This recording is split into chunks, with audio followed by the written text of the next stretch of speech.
Alhamdulillahirabbil alamin wa ala alihi wa sahbihi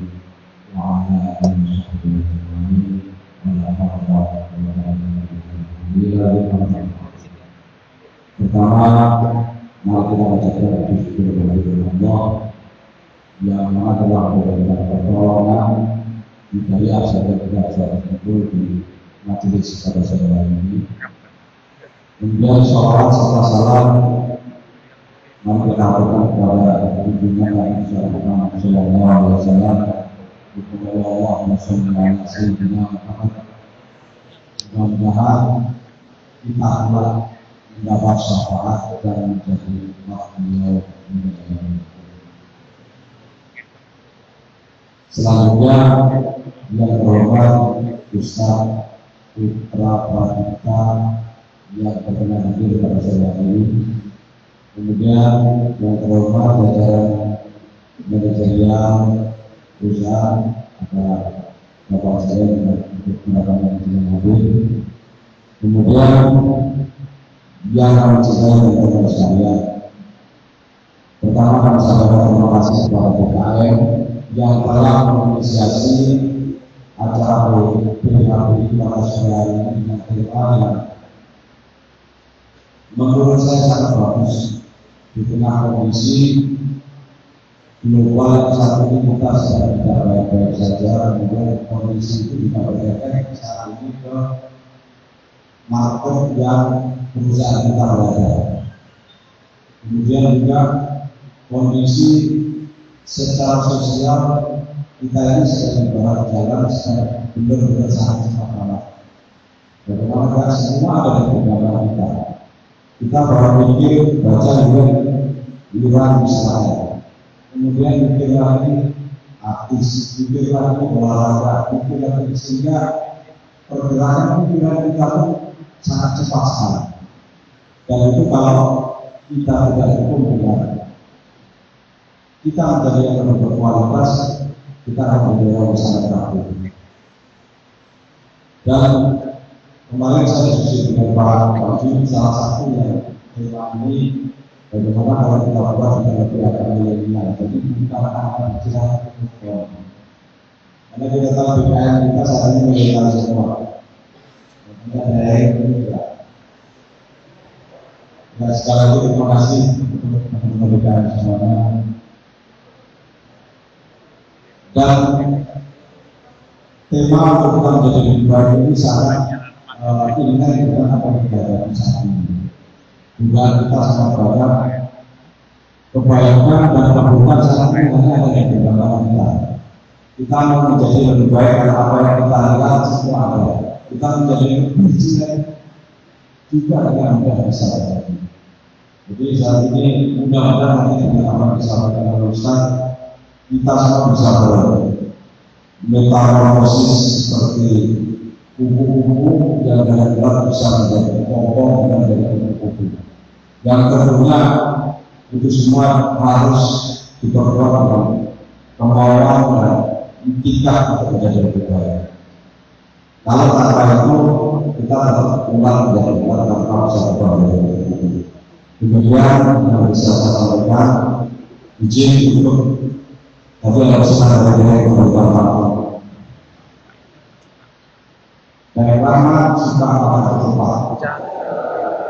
Nampaknya kita bertugas.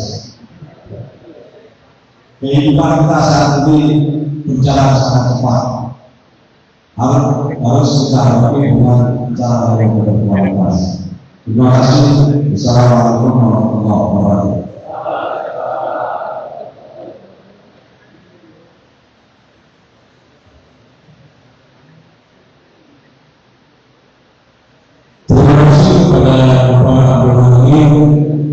atas sambutannya. Juga kita lagi waktu itu terus agama dalam rangka memperingati tahun baru Islam suatu Muharram 1437 Hijriah sekaligus bersama yang akan disampaikan oleh Ustaz Putra Pradipta SPDI Mabeh kepada beliau. Waktu datang kami persilakan.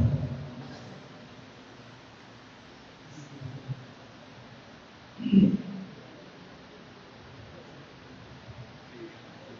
بالله من الشيطان الرجيم بسم الله الرحمن الرحيم Adapun penjelasan kepada saya ini suatu tidak teman-teman. Alhamdulillah. Kalau penjelasan katanya, alhamdulillah. Kebetulan kalau kajian lumayan luas seperti ini, saya biasanya begitu. Masih ya, disebutnya apa namanya? Assalamualaikum warahmatullahi wabarakatuh.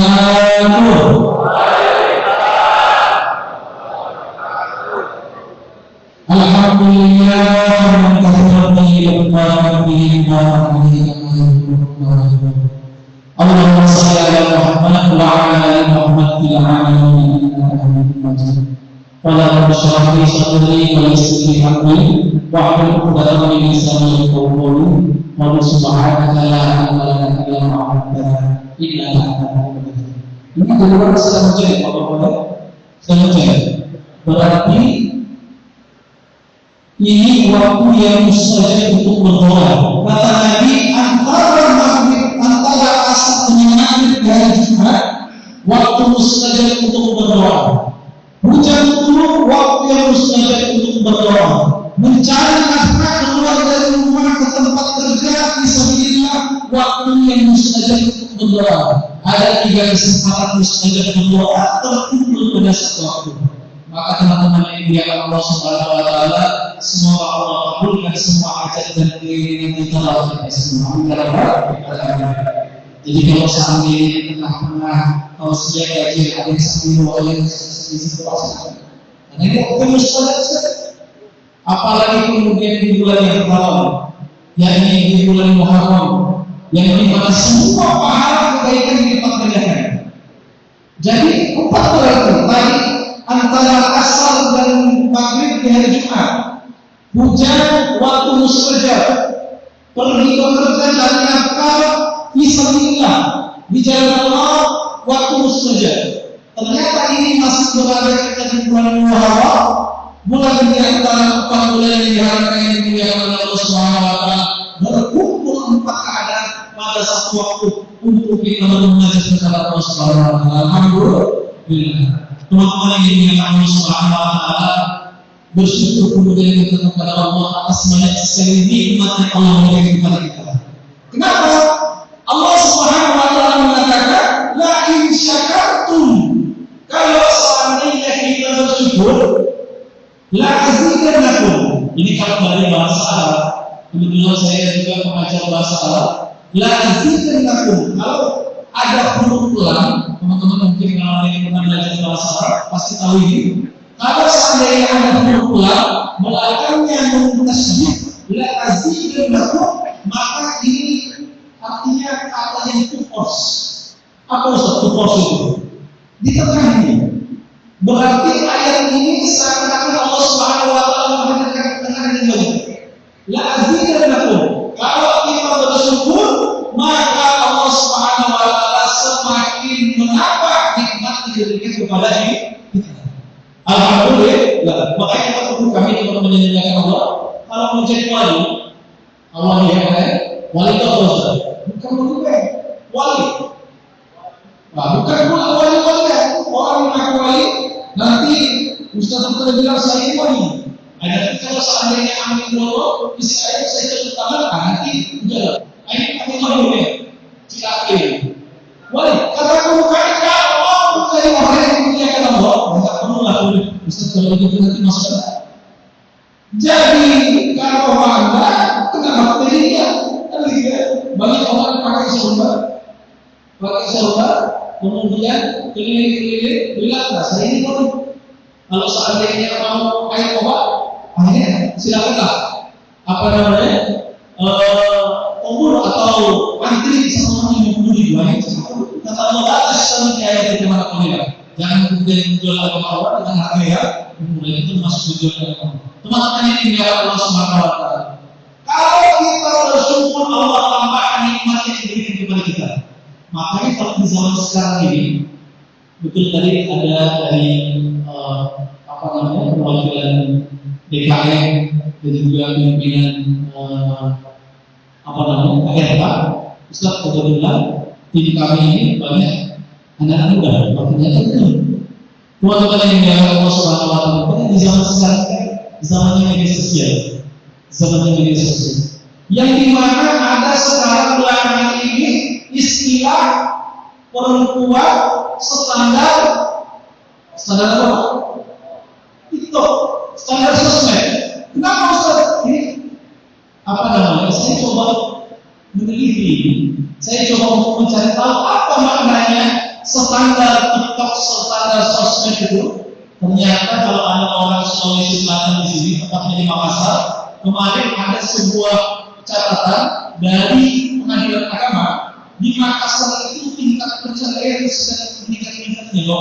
Teman-teman yang dilakukan masalah sekali ketika ditanya apa penyebabnya di daerah sebenarnya ini menunjukkan bagi apapun juga kalau kita datang ke Pengadilan Agama sedang meningkat ini kasus perceraian. Ketika ditanya kebanyakan sebenarnya yang menuntut cerai ini siapa? Ternyata kebanyakan dari pihak perempuan. Ini ayat Quran yang paling la in syakartum la azidannakum. Kalau kalian bersyukur aku tambah. Wala in kafartum inna adzabi lasyadid. Kalau kalian bersyukur sesungguhnya azab Allah lebih. Ustaz kenapa bisa seperti itu? Ternyata saya perhatikan model perempuan di belakang-belakangan ini, ya, itu sudah menikah 10 tahun. Buka sosial media, ada lihat kemudian orang yang baru nikah ternyata dia bulan madunya di Bali, sedangkan dia kemarin bulan madunya di Manggarai. Akhirnya protes sama suaminya pulang dari Rembang, dari Rembang, Pak, 10 tahun kita menikah yang lalu, kenapa kemudian kok bulan madu cuma di Manggarai? Itu tanda jadi sosial media jalan-jalan itu Anda lagi minta cerai, bayangkan.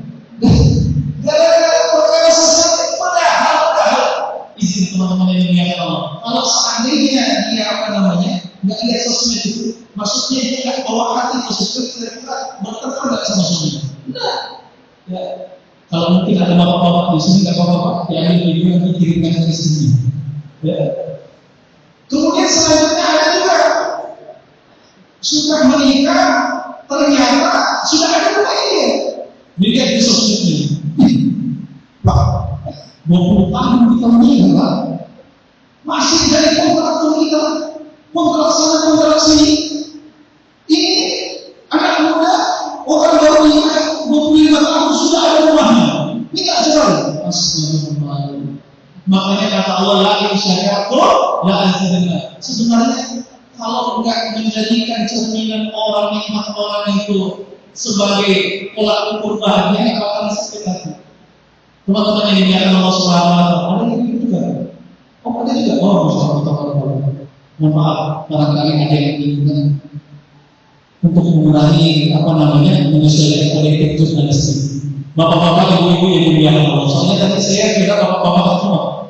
Bapak-bapak, ibu-ibu yang dimuliakan Allah Subhanahu wa Ta'ala, kita kemudian kalau melihat nikmat orang lain, itu yang kita dapatkan akan merasa hamba. Makanya kata Nabi ini, sebenarnya untuk bahagia, untuk bersyukur apa yang kita punya, apakah rumah, kendaraan, pekerjaan yang kita punya, itu tidak perlu melihat orang lain.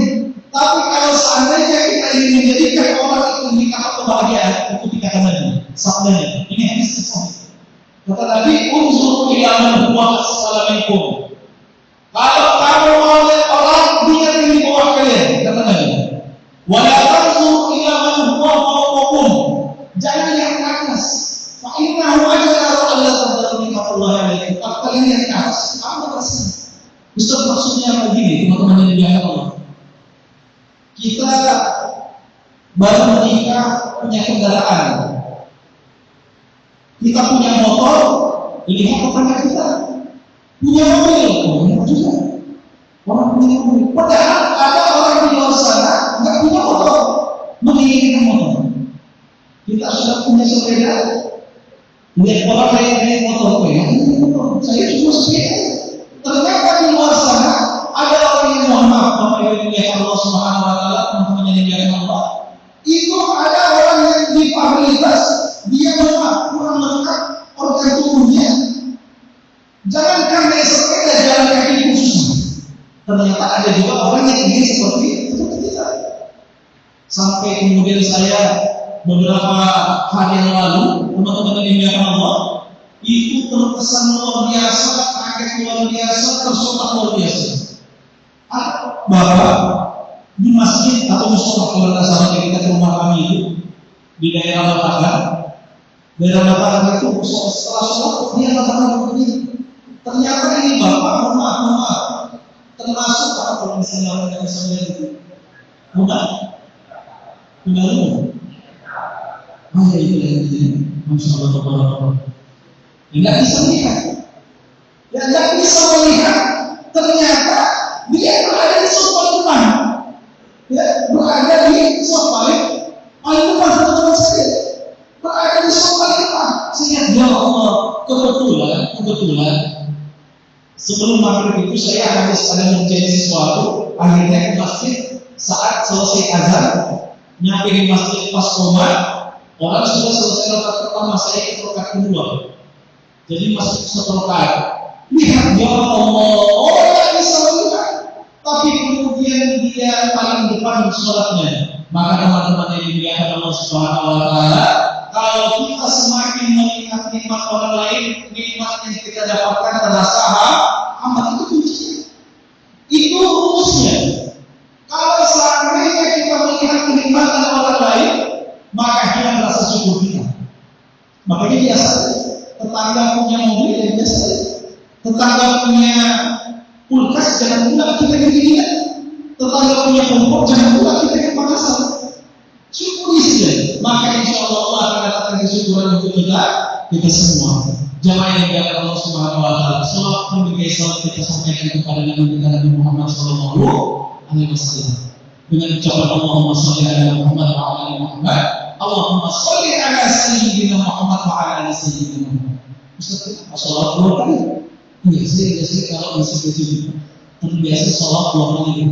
Pertama, Allahumma sholli ala Muhammad, yang kedua Allahumma sholli ala sayyidina. Maksudnya Ustaz, kebetulan kami dulu dididik di Mahat Pemeko untuk menjadi orang Nasrani. Maksudnya itu apa? Maksudnya benar. Maksudnya tidak pakai sayyidina ya silakan. Soalnya pakai sayyidina juga silakan. Tidak jadi masalah. Jangan sampai kemudian masalah sayyidina kita berantem. Teman-teman yang dimuliakan Allah Subhanahu Wa Taala, alhamdulillah tidak terasa kita sudah berada di tanggal 4 Juli. Kalau kita ini Muharram berarti tanggal berapa Muharram itu? 8 atau 7 berarti. Karena satu pekan sudah berlalu Muharram. Teman-teman yang dimuliakan Allah Subhanahu Wa Taala, maka izinkan kemudian kita ingin menjadikan momen ini adalah momen bukan hanya move, tapi bagaimana menteladani perjalanan Rasulullah sehingga mensiarkan agamanya Allah Subhanahu Wa Taala dan kita bisa jadikan makhluk, kita jadikan pembelajaran. Di mana Ustaz? Di sehari kita, dalam pekerjaan kita, hubungan kita dengan keluarga kita. Teman-teman yang dimuliakan Allah Subhanahu Wa Taala, jadi sebenarnya satu Hijriah ini adalah pakemnya Islam. Agama Islam dalam mengenai tanggal. Kalau orang-orang Nasrani biasanya kalendernya apa? Masehi, biasanya kalendernya Masehi. Nah, kalau seandainya Muslim kita Hijriah. Ustaz, Hijriah ini apa? Kemudian ada. Ternyata Hijriah ini adalah diambil dari momen hijrahnya Nabi Muhammad Sallallahu Alaihi Wasallam dari Mekah ke Madinah, dari Mekah ke Madinah. Bapak Ibu yang Allah Subhanahu Wa Taala, luar biasa perjuangan Rasulullah. Awalnya peristiwa hijrah ini, nanti kita akan ambil poin-poin dalam kisah ini yang bisa kita realisasikan dengan dunia kita. Ternyata ada teman-teman, ternyata ada. Jadi ternyata hijrah ini sudah 2 kali. Yang pertama hijrah ke Ethiopia. Hijrah ke mana? Ethiopia. Sama-sama. Ethiopia. Nah, jadi kalau seandainya ada adiknya, anaknya, atau istrinya, ayah, adik istri apa? Ini tentang perjalanan hijrah Nabi. Ya. Oh, kalau begitu hijrah ada berapa kali? 2 kali. Yang pertama ya, atau zaman umatnya Habasyah. Yang kedua hijrahnya dari kota Mekah ke Madinah. Hijrah kota Mekah ke Madinah ini disebabkan keadaan kaum muslimin ketika itu sangat terjepit sekali. Ekonomi sedang turun, penjualan kaum muslimin dibatasi, apa istilahnya kalau diblokir itu, ya, di embargo apa segala diblokir. Usaha kaum muslimin sedang turun-turunnya. Akhirnya Nabi Muhammad itu berpikir juga, teman-teman, ini kalau seandainya kita kayak gitu terus bisa selesai kita. Agama Islam ini tidak bakal tersiapkan. Akhirnya di hari Kamis tepatnya ketika itu Kamis pagi terjadilah kemudian yang namanya sidang paripurna pimpinan Quraisy. Jadi kalau kita di zaman sekarang ini ada namanya wakil rakyat itu DPR, MPR, eksekutif, legislatif. Kalau di zaman jahiliyah itu apa dulu ya? Ini namanya Darun Nadwa. Apa? Darun Nadwa. Jadi itu adalah apa namanya, lembaga legislatif mungkin seperti itu. Nah, karena Nabi Muhammad ini tidak bisa diterima oleh kaum Quraisy. Sebenarnya yang mereka lakukan, yang mereka musyawarahkan bagaimana menyelesaikan Nabi Muhammad ini. Selesaikan Nabi Muhammad, selesaikan umatnya, selesaikan ekonominya, hancurkan ekonominya. Itu.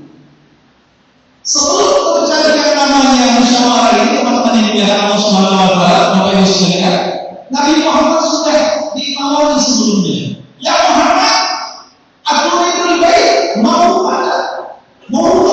harta, kami kasih harta yang paling baik, yang paling bagus rumahnya kau inginkan. Ya Muhammad, aku ini lulus kuliah, mau tak jabatan?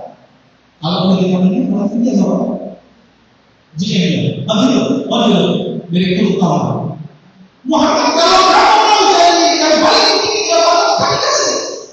Kata orang-orang Quraisy yang terakhir ditawari lagi, Muhammad, aku ini berkata, kalau mau perempuan, kami carikan perempuan yang paling cantik di kota Mekah.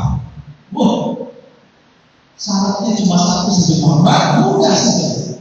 Berhenti kamu mensiarkan agama Islam. Berhenti kamu mensiarkan agama Allah Subhanahu wa Ta'ala. Kalau seandainya teman-teman, Nabi Muhammad ini mau egois, mau cari aman saja, cari nyaman saja. Mungkin kemudian diambil semua itu tawaran orang-orang Quraisy. Sebenarnya ini Islam ini dibenci bukan hanya karena mengatakan berhala itu menyembah berhala tidak perlu, bukan. Karena ternyata Islam ini masuk ke semua aspeknya, masuk ke ekonomi, masuk ke sosial dan lain sebagainya. Salah satunya contoh begini, orang-orang Quraisy itu terkenal kalau jualan mereka suka curang. Misalnya, ini ada kurma, mungkin seperti ini kurma banyaknya. Mereka katakan bahwa kurma ini semuanya bagus. Padahal bawahnya ini, mohon maaf, misalnya ini kurma, di etalase di bawah ini jelek kurmanya, jelek dan bagus. Nah itu namanya kecurangan. Makanya ada surah namanya apa? Teman-teman yang tahu? Ya, Al-Mutaffifin. Kata Allah, wa ilal mutaffifin, celah orang-orang yang curang dalam berniaga, yang curang dalam segala macam, ya, termasuk ketidakdisiplinan dalam agama dan lain sebagainya. Makanya orang Quraisy tidak mau. Awalnya masalah ibadah mungkin masih toleransi, tapi masalah ekonomi tidak mau. Akhirnya Nabi Muhammad ini menolak. Kumpullah dalam sebuah apa namanya, mungkin seperti inilah di tempatnya dalam dua gedung parlemen. Ketika itu yang menjadi pimpinan rapat, teman-teman yang dimuliakan Allah Subhanahu wa Ta'ala, adalah Umar. Siapa Umar? Bukan. Umar yang terkenal zaman Nabi itu ada dua. Kalau ada yang sering belajar sirah pasti tahu. Yang pertama Umar bin Khattab, yang kedua adalah Umar bin Hisham. Nama kerennya Abu Jahal. Nama keren Abu Jahal itu kalau dalam bahasa Indonesia, Abu itu artinya apa? Bapak, Jahal itu artinya bodoh. Jadi Abu Jahal, bapak yang bodoh, seperti itu begitu. Abu Jahal. Nah akhirnya Abu Jahal memimpin rapat, dikumpulkanlah semua apa namanya, semua pimpinan-pimpinan Quraisy. Ternyata betul teman-teman sekalian, terkadang kejelekan yang terorganisir bisa mengalahkan kebaikan yang amburadul. Dikumpulkan semua pimpinan Quraisy, musyawarah. Silakan, ada yang mau kasih ini nggak? Bagaimana selesaikan Muhammad ini perkaranya? Akhirnya dari sebelah sana ada yang kasih dia. Wahai Umar bin Hisham, Abu Jahal ada di sini. Apa artinya? Bagaimana kalau seandainya Muhammad ini kita asingkan saja? Contoh mungkin kalau dari lapangan tempat yang diasingkan gimana? Mungkin dibikin Soeharto. Ayo, diasingkan saja. Akhirnya mereka ada yang menolak. Idenya nggak bagus. Nabi Muhammad ini orang yang karismatik. Di mana dia ditaruh, pada muncul. Kalau dia ditaruh kemudian bisa menyempat, nanti banyak pengikutnya buat pasukan, buat kerajaan, bisa kita selesai. Ini tidak bagus. Akhirnya ada lagi yang memberikan ide teman-teman sekalian. Wahai Abu Jahal, ada yang bagus lagi. Bagaimana kalau seandainya ditaruh di samping Ka'bah itu penjara terbuat dari kayu, atau kalau Muhammad di situ jangan kasih makan, jangan kasih minum. Nanti dia mati terus di situ. Ada lagi yang menolak. Tidak bisa. Kalau seandainya dia kita kerangkeng di situ, kita penjara di situ, nanti pengikutnya mengkudeta, bahaya selesai. Wah, berpikir lagi. Bagaimana kalau seandainya ada yang kata, Abu Jahal, saya punya ide. Bagaimana kalau seandainya Muhammad ini ada satu orang dari kita yang akan bunuh dia? Akhirnya ada yang lagi bilang, tidak bisa. Baginya Muhammad sukunya, ya kalau mungkin kita di Indonesia ini ada suku Bugis, suku Selatan, suku Jawa, suku Kalimantan ada Banjar, ada Dayak, dan lain sebagainya. Sukunya Muhammad ini suku yang kuat. Banyak berkumpul. Kalau dilawan Muhammad nanti ada yang dekat, ada kekenyangan. Tidak bisa, kalah pasti. Oh, dan mereka tidak ada yang punya ide yang bagus.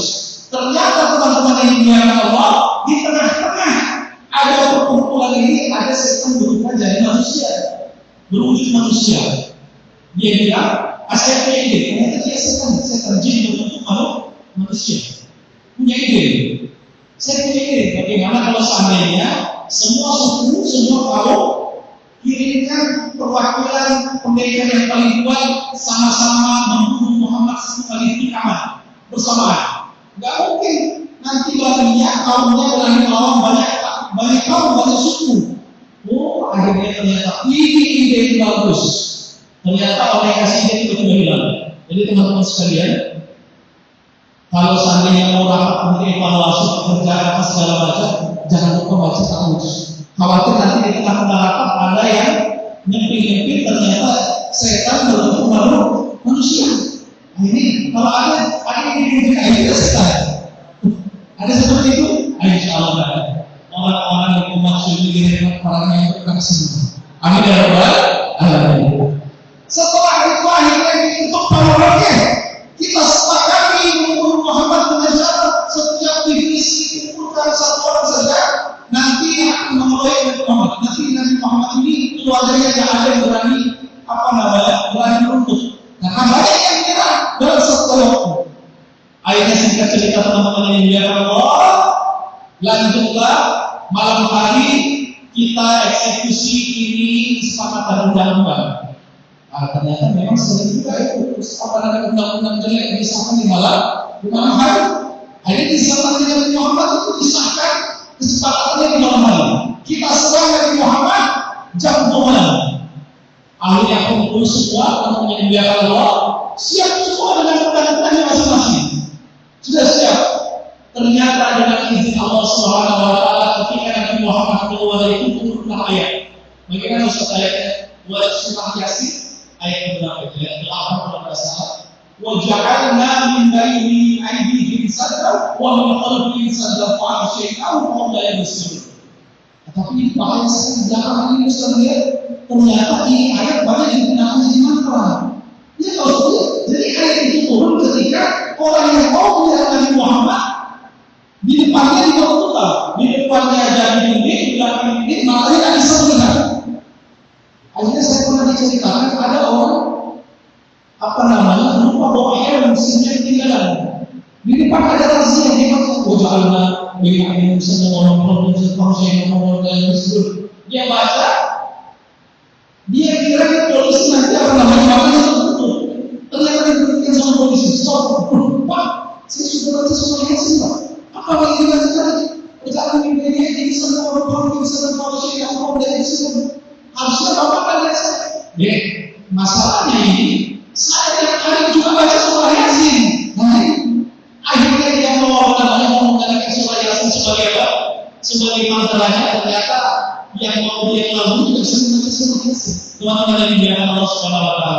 Akhirnya Nabi Muhammad ketika itu bebas. Setelah bebas datanglah kepada Abu Bakar. Nah, Abu Bakar ketika itu sekarang dalam keadaan istirahat. Abu Bakar, kita hidupkan. Abu Bakar kamu siap ya Rasulullah. Ternyata zaman yang diangkat Allah maupun sekalian di antara kesuksesan Islam ini jauh-jauh dari Jazirah Arab akhirnya menyebar di seluruh dunia, salah satunya Indonesia adalah disebabkan wasilah loyalitasnya Abu Bakar As-Siddiq. Baik, jadi memang salah satu kemudian menjadi cikal bakal munculnya peradaban itu adalah loyalitas. Kalau mungkin dalam pekerjaan seperti itu. Ternyata dalam kehidupan keseharian dan zaman Rasulullah seperti itu. Abu Bakar saat ketika kata Rasulullah sampai kalau siap Rasulullah, apa saja dari mana saja insya Allah siap. Selama kemudian tidak zalim. Akhirnya ketika itu keluarlah Nabi Muhammad SAW dengan Abu Bakar ke sebuah gunung, nama gunungnya itu adalah Gunung Jabal Sur. Apa? Jabal Sur. Jabal sekali sudah ada kemarin itu belum? Sudah ada? Sudah ada. Mudah-mudahan teman-teman Rema ini ada rezeki lebih, rezeki melimpah, berarti semua satu perusahaan yang ada. Teman-teman yang dimuliakan Allah Subhanahu Wa Taala. Akhirnya mereka Nabi Muhammad ke Jabal Sur. Kalau kita akan melakukan haji mungkin senior kita, pimpinan kita yang sudah pernah berangkat ke sana, itu Jabal Sur itu tinggi sekali, tinggi sekali. Terjangnya mungkin kayak kemarin ada yang kasus pertama itu ada pendaki Jawa itu Rijani, tinggi ya. Nabi Jabal Sur tinggi sekali, menanjak luar biasa. Tapi Nabi Muhammad SAW bisa. Akhirnya Nabi Muhammad naik ke Jabal Sur, ya, berada di situ selama 3 hari 3 malam. Membangun strategi ternyata hijrah Nabi Muhammad ini bukan modalnya kalau ini Ustaz, pokoknya kita naikkan saja, bismillah saja itu bukan itu. Karena Nabi Muhammad SAW ketika hijrah dalam sirah dijelaskan juga punya ada strategi. Makanya kalau ada yang Ustaz, pokoknya kita bismillah saja kalau ini itu. Nanti insya Allah aman. Dan bisa harus ada strategi, harus ada perencanaan, harus ada yang namanya disiplin tadi. Sampai dari Jabal Sur kemudian Allah Subhanahu Wa Taala 3 hari 3 malam. 3 hari 3 malam Nabi Muhammad nggak mau lagi konyol. Maksudnya kalau seandainya Nabi Muhammad itu langsung ke Madinah, itu kan otomatis Nabi Muhammad hanya kayak unta, ganti-gantian dengan Abu Bakar. Kalau seandainya kayak unta berdua ini ganti-gantian pasti didapat. Bikin seperti itu. Kita tunggu dulu keadaan Makkah ini stabil. 3 hari 3 malam teman-teman yang dibiarkan Allah Subhanahu Wa Taala. 3 hari 3 malam. Kemudian setelah itu Nabi Muhammad akhirnya turun dari Jabal Sur berangkat ke kota Madinah. Berangkat ke kota Madinah ternyata teman-teman yang dibiarkan Allah Subhanahu Wa Taala. Ini Nabi Muhammad bersama dengan apa namanya pembawa itu maksud pembawa jalan, pembuka jalan. Namanya adalah Abdullah bin Uraikid. Apa? Abdullah bin Uraikid. Nah, pakai tok ini. Abdullah bin Uraikid. Ternyata Abdullah bin Uraikid ini bukan Muslim. Tidak Muslim. Tidak beriman kepada Allah Subhanahu Wa Taala. Tapi ternyata di sini bisa kita ambil semua ini. Kita bisa mengambil semua pembelajaran yang antaranya Rasulullah SAW juga bermuamalah, berbisnis, bekerjasama dengan orang-orang yang bukan Muslim. Jangan sampai kemudian kita seorang yang muslim, ada orang yang percaya bukan muslim, kita kasih. Nabi Muhammad saja ketika itu yang membuka jalan dari Mekah ke Madinah itu namanya Abdullah bin Quraisy. Ustaz namanya Abdullah, nggak semua Abdullah itu muslim itu. Kalau sekarang nama Abdullah pasti muslim. Nah, Abdullah bin Quraisy ini jelas profesional. Ada kesepakatan di awal. Sudah jelas akadnya. Oh nanti imbalannya sekian emas berat, sekian gram emas. Nanti hartakan kami kembalinya. Namanya Abdullah bin Quraisy. Bukan muslim. Di sini kita bisa mengambil pembelajaran teman-teman sekalian. Ternyata kita boleh berbuat amalan urusan duniawi dengan saudara-saudara kita yang bukan muslim. Nah, jadi jangan sampai kemudian kita menjadi orang yang ragu. Itu. Lanjut cerita Nabi Muhammad akhirnya berangkatlah kemana? Nabi Muhammad berangkatlah ke Madinah, dikejar oleh orang pembunuh bayaran, namanya adalah Salaqah bin Malik. Nah ini kalau seandainya teman-teman suka baca sejarah itu ada Salaqah bin Malik. Salaqah bin Malik ini mengejar Nabi Muhammad, jangan perang. Kalau mungkin di Indonesia ini ada istilah Kopassus, tentara khusus, nggak pernah gagal. Karena Salaqah ini terkenal jago main kuda. Jago main kuda. Ketika mendengar Nabi Muhammad, kudanya ini terpelosok kakinya. Jatuhlah Salaqah ke bawah. Kata Salaqah, kok bisa? Perasaan saya disuruh jadi pembunuh bayaran, apa jatuh dari kuda? Lanjut lagi Salaqah. Oh, suara kudanya. Oh, bisa suara kuda. Kebetulan saya juga ngajar di TK, teman-teman sekalian. Saya itu ngajar di TK, SD, SMP, SMA, kuliah. Itu apa namanya? Suara-suara hewan itu insya Allah bisa. Suara kudanya apa namanya? Salaqah. Tetapi Nabi Muhammad SAW ternyata mereka ini kakinya masuk. Lompatlah Salaqah jatuh lagi ke bawah. Akhirnya Salaqah bilang, kayaknya itu bukan orang sembarangan. Bukan orang sembarangan ini. Saya kamu kemudian ingin kejar. Oh ini adalah betul-betul seorang dan akhirnya Salaqah masuk Islam, mendapatkan hidayah. Awalnya dia untuk membunuh Nabi, ternyata tidak jadi. Teman-teman yang dimuliakan Allah Subhanahu wa Ta'ala. Lanjutlah sampai ke Madinah. Ketika di Madinah, ekspektasi mungkin orang Madinah agak nggak menerima. Ternyata ketika Nabi Muhammad sampai di diberikan oleh para ulama, ada sebuah yel, apa itu yel itu adalah sambutannya begini.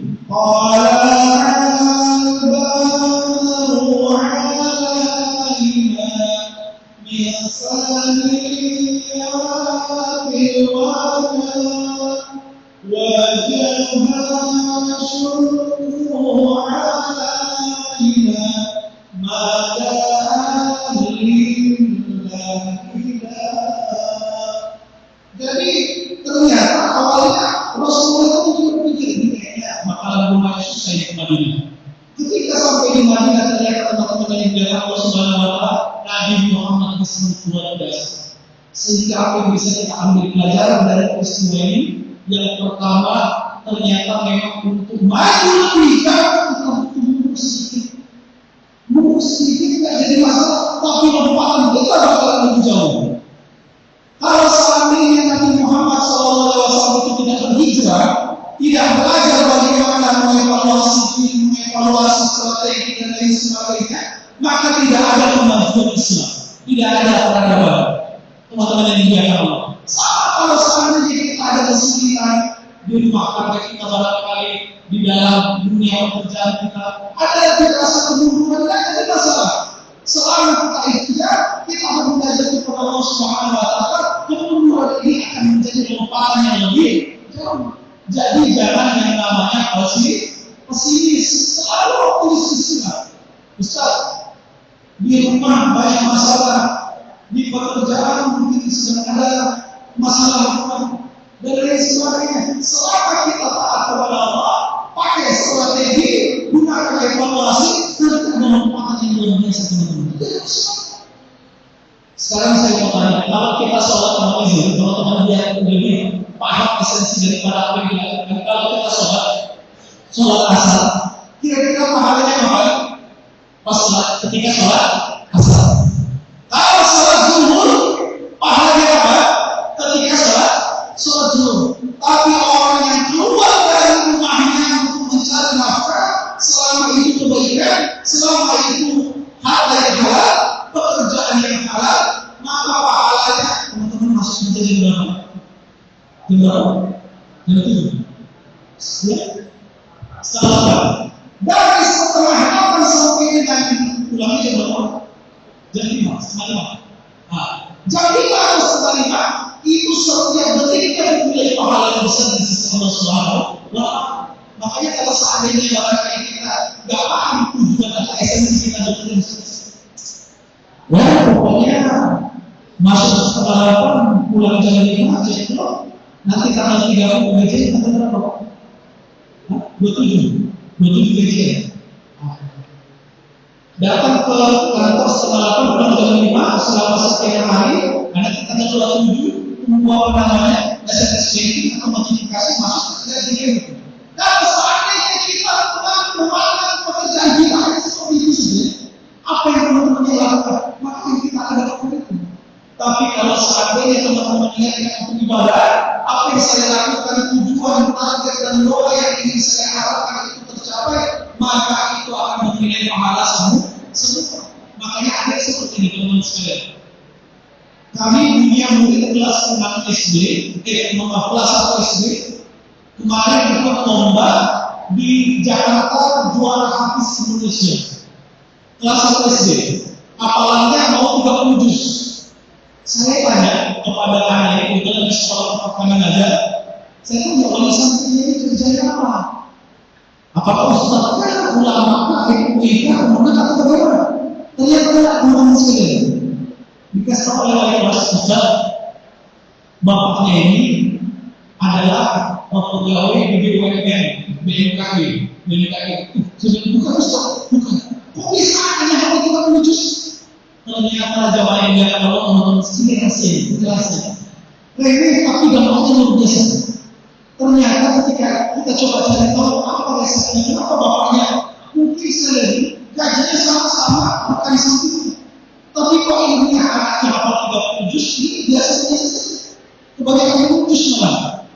Ketika kita ternyata bapak ini, si wali murid ini begini, saya itu kalau seandainya mau pergi kerja, saya selalu mengucapkan dalam hati, saya niatkan mau itu di BMKG, mau itu di BUMN, swasta, minyak, gas apa segala macam pertambangan, saya niatkan ini semua karena Allah Ta'ala. Ternyata jaminan Allah memang uang yang kita dapat sama, nominalnya sama, yang dimakan yang diminum sama.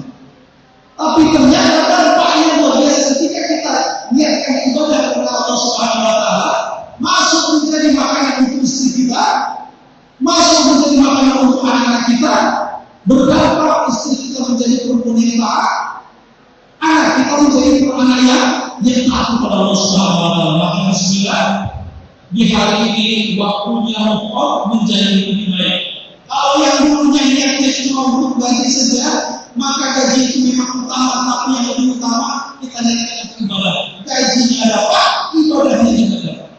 Ustaz, kalau seandainya kemarin saya hanya mengikuti SOP saja, ini apa segala macam, masuk dari sekian pulang dari sekian kerjaan, kesengaja menolak-nololin, apalagi kemudian apa namanya?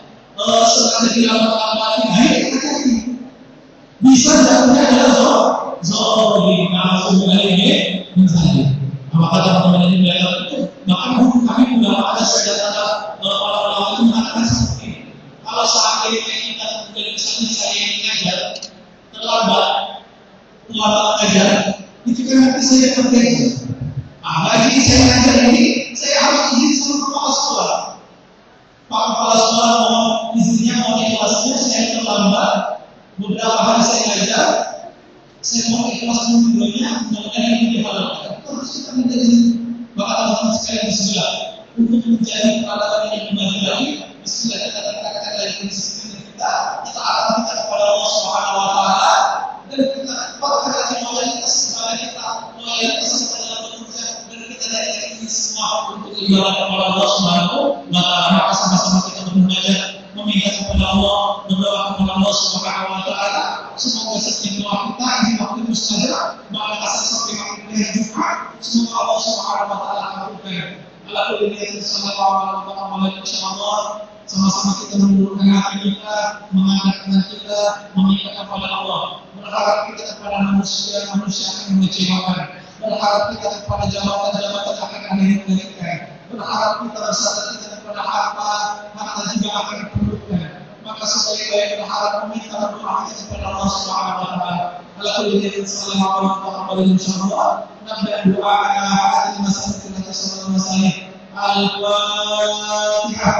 أعوذ بالله من الشيطان الرجيم بسم الله الرحمن الرحيم الرحمن الرحيم إياك نعبد وإياك نستعين اهدنا الصراط المستقيم صراط الذين أنعمت عليهم غير المغضوب عليهم ولا الضالين حمد الشيخ من نعمه الذي وعدنا على رحمة الله يا الله لك الحمد كما ينبغي لجلال وجهك انك عظيم سلطانك اللهم صل على سيدنا محمد وعلى سيدنا محمد وعلى اللهم اغفر لنا عاصمنا وزوالنا وارحمنا حرمنا ونسوا ولجميع المسلمين والمسلمات والمؤمنين والمؤمنات الاحياء منهم والاموات انك سميع مجيب دعوات يا رب العالمين اللهم انا نسالك سلامه في الدين وعافيه في الجسد وزياده في العلم وبركه في الرزق وتوبه ورحمه من المرضى وغفران الموت اللهم عون علينا يا الله في سكرات الموت ونجاة من النار والعفو من النساء ربنا لا تزغ قلوبنا بعد إذ هديتنا